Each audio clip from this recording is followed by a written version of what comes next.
Ícaro Podcast presenta Hechos que fueron noticia por Jorgelina Petra Márquez. La tragedia de Armero. Capítulo 6. El caos después del caos. Hola, soy Jorgelina Petra Márquez y les doy la bienvenida a Hechos que fueron noticias, una producción de Ícaro Podcast. La historia que continuamos relatando es sobre la tragedia que asoló la ciudad colombiana de Armero, que desapareció sepultada una fatídica noche del año 1985. ¡Me hundo! ¡No puedo salir! ¡Ayuda, por favor! Leopoldo Guevara, el piloto que sobrevoló las ruinas de la ciudad de Armero temprano en la mañana del desastre, abandonó su avión y se lanzó a rescatar víctimas, en el mismo corazón de lo que había sido la ciudad. Lo invade el pesimismo, pero lo deja de lado y se aboca a la tarea urgente. Para mí fue entre las 5:30 y 7 de la mañana que la gente ya entró en la desesperanza. Estaban esperando que amaneciera con la esperanza de que les ayudara, pero cuando no podemos hacer nada y pasa el tiempo, entonces la gente perdió fuerzas que les quedaba y se fueron hundiendo. A media mañana del jueves 14 de noviembre, varios helicópteros surcaron los cielos en busca de víctimas. Una de las primeras en descender y prestar ayuda fue Desiree Arias, tripulante de uno de ellos. Entonces empezamos el proceso de sacar por vía aérea a las personas porque como el lodo estaba tan blandito, que nosotros nos paramos y nos hundíamos igual que las personas que fallecieron en la tragedia. Entonces llega uno a un punto en que fuimos a trabajar, fuimos a hacer lo que podíamos hacer y logramos hacer muchas cosas, otras no las logramos. César Gutiérrez Barreto, socorrista de la Cruz Roja, operaba uno de esos helicópteros. La mayor cantidad de rescates se hicieron fue por vía aérea y por helicoportados. Un socorrista descendía, hacía una maniobra de rescate, izaba a las personas y las llevaba hasta la plataforma de un helicóptero.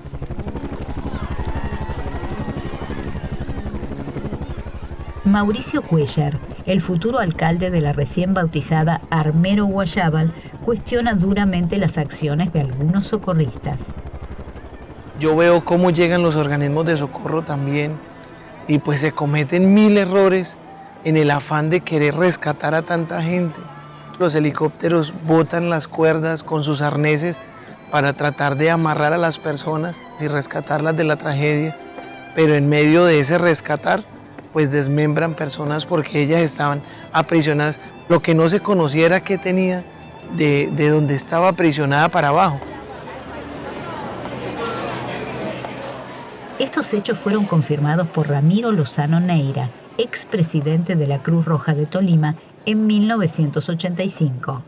Cometimos un error tan grave como, por ejemplo, 90 y pico de amputaciones de miembros inferiores por falta de un equipo para levantar una pared o algo que estuviera aprisionando a la persona. Nosotros llegamos y cortábamos la pierna, y liberábamos al tipo y lo mandábamos para algún sitio a que le siguieran curando la amputación. Pero eso fue un error gravísimo. Desiree y sus compañeros ya en tierra se sienten impotentes al no poder brindar la ayuda necesaria, incluso a los ya rescatados del fango. Falta organización, las ayudas llegaban, pero llegaban tarde. Fue el caso del agua. El viernes estábamos hidratando a los sobrevivientes con una donación de salchichas en latas que llegó, entonces sacábamos el líquido y eso le dábamos. Y nos tocaba con la misma agua que salía del barro, lavarle y despejarle sus vías aéreas. Como mencionó la socorrista Desiree Arias Bedoya, los errores se multiplican en medio de la urgencia. La gente al colaborar a veces dice, yo mando y no me fijo en que había agua en envases de fungicidas, de jabones. Las ayudas internacionales llegaron, pero nosotros ya llevamos 4 o 5 días de trabajo que fueron realmente con las uñas, con lo que teníamos en esa época. Los recursos resultan insuficientes y el tiempo avanza implacablemente. Centenares de víctimas esperan días enteros para ser rescatadas. Ramiro Lozaneira utiliza para el rescate medios que desconocía, pero todo es válido en esas circunstancias. Aprendimos de los ladrones. Cuando estábamos en el desespero de que no podíamos avanzar para rescatar a la persona que estaba entre el lodo, vimos a los ladrones cómo lanzaban costales llenos de la cascarilla de arroz y ellos se paraban sobre esos costales y así iban caminando hasta llegar al sitio donde ellos iban. Nosotros aprendimos como socorristas a rescatar con bultos de cascarilla de arroz para poder movilizar y así salvar a mucha gente. De ahí de la casa duramos aproximadamente 4 días. El testimonio de José Oviedo González estuvo aislado durante días, pero su deseo por sobrevivir fue inquebrantable.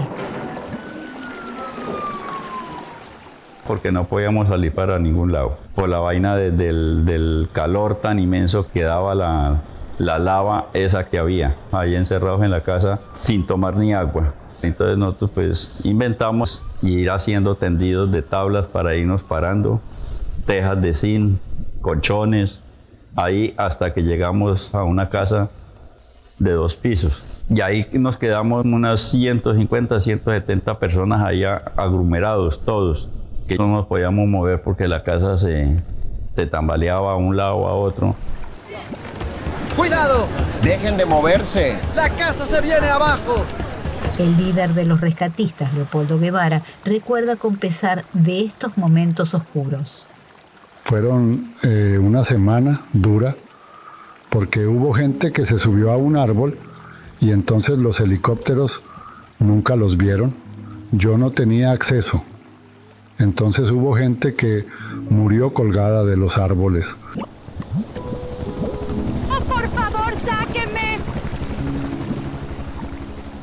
Los médicos y el personal de salud fueron esenciales para atender a los cientos de heridos apilados en cualquier lado.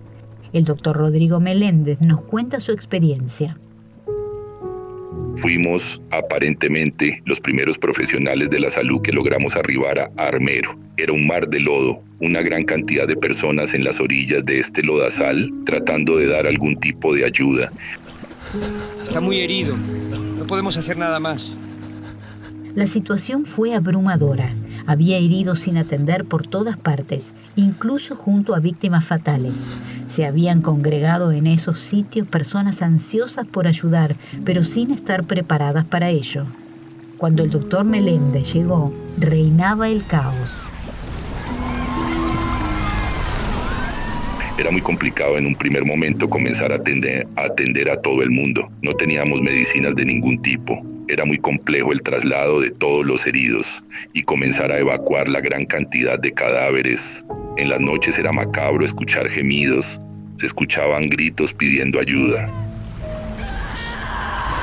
Por favor, traigan un sedante. A pesar de la magnitud de la tragedia, el doctor Meléndez sostiene que podrían haber manejado la contingencia de manera más eficiente.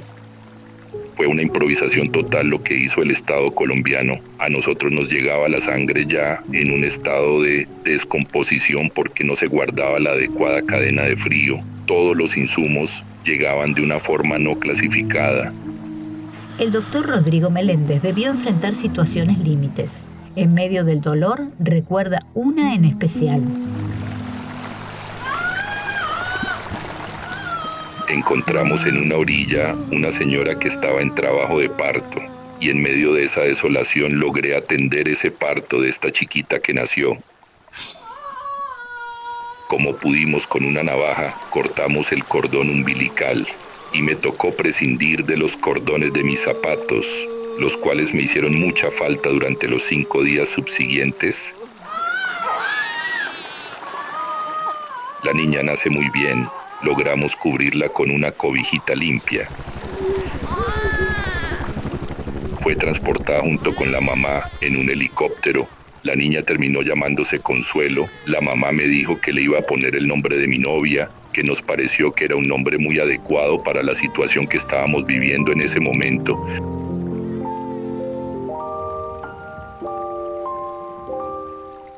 La niña Omaira Sánchez se volvió trágicamente famosa en la prensa internacional. Murió atrapada en el lodo sin poder ser liberada. Leopoldo Guevara, el rescatista, estuvo a su lado hasta su último suspiro. Estuvimos donde Omaira también, eso lo recuerdo muy claro, y viendo que la impotencia del ser humano, que no es nada ante la naturaleza, nos tocó darnos al dolor de no poder hacer nada. Una niña que es una santa porque nunca se quejó, nunca se desesperó y lo tomó como con mucha resignación, mucho valor. A Omaira se le habían caído unas vigas, ella estaba aprisionada en tal forma, aquí tal vez como por la pelvis, entonces no hubo poder humano en ese momento de poder remover esa viga. Ella muere porque su cuerpo no da más, pero ella no muere ahogada.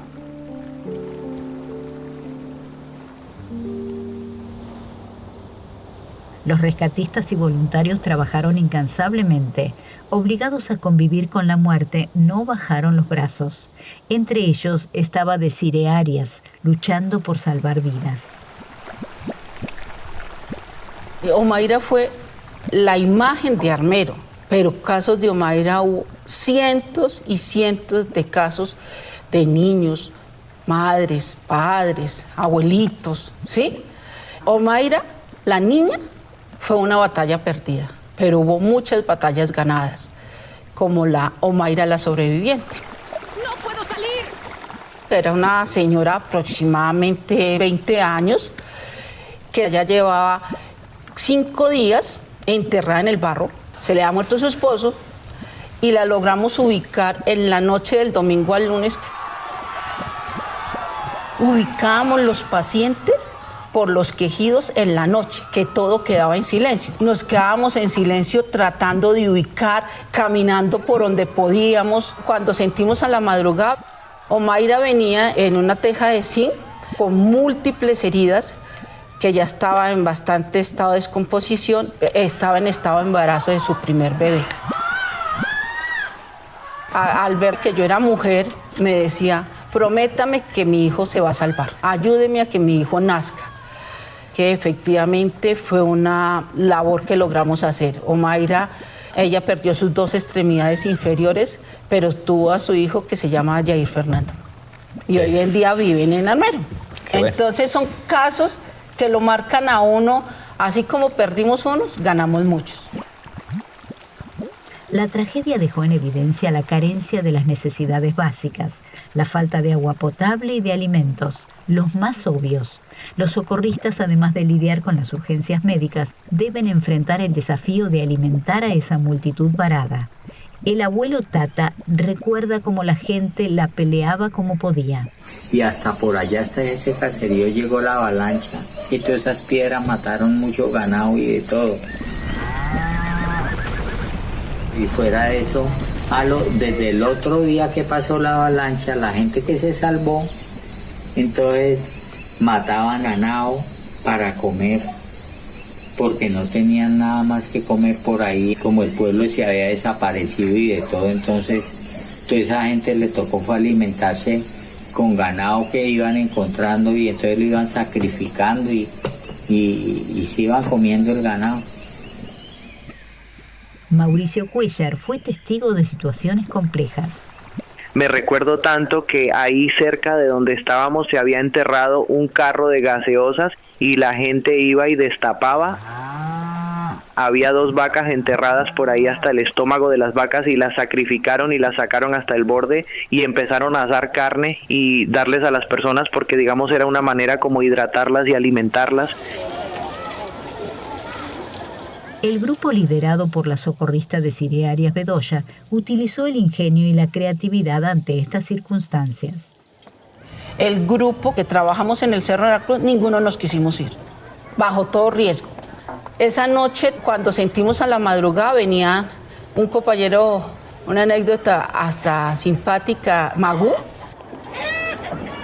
con 3 gallinas vivas y fue nuestra primera comida en los 5 días. Él consiguió combustible de una moto y con eso hizo el pollo y fue la comida para, yo creo que unas 25 o 30 personas que amanecimos en el cerro. El abuelo Tata cuestiona la eficacia de las autoridades y las prioridades de algunos en medio del desastre. Y entonces yo regresé como a los 3 días y todavía estaban sacando muertos y estaban los helicópteros que vinieron de por allá de otros países, vinieron a sacar las cajas fuertes de los bancos, que eso fue lo que salvaron, porque como habían como 5 bancos o 6 bancos, esas cajas fuertes sí las sacaron porque vinieron con unos aparatos y detectaron eso y sacaron las cajas fuertes de los bancos. Eso fue lo único que hicieron. Pero de resto la gente no.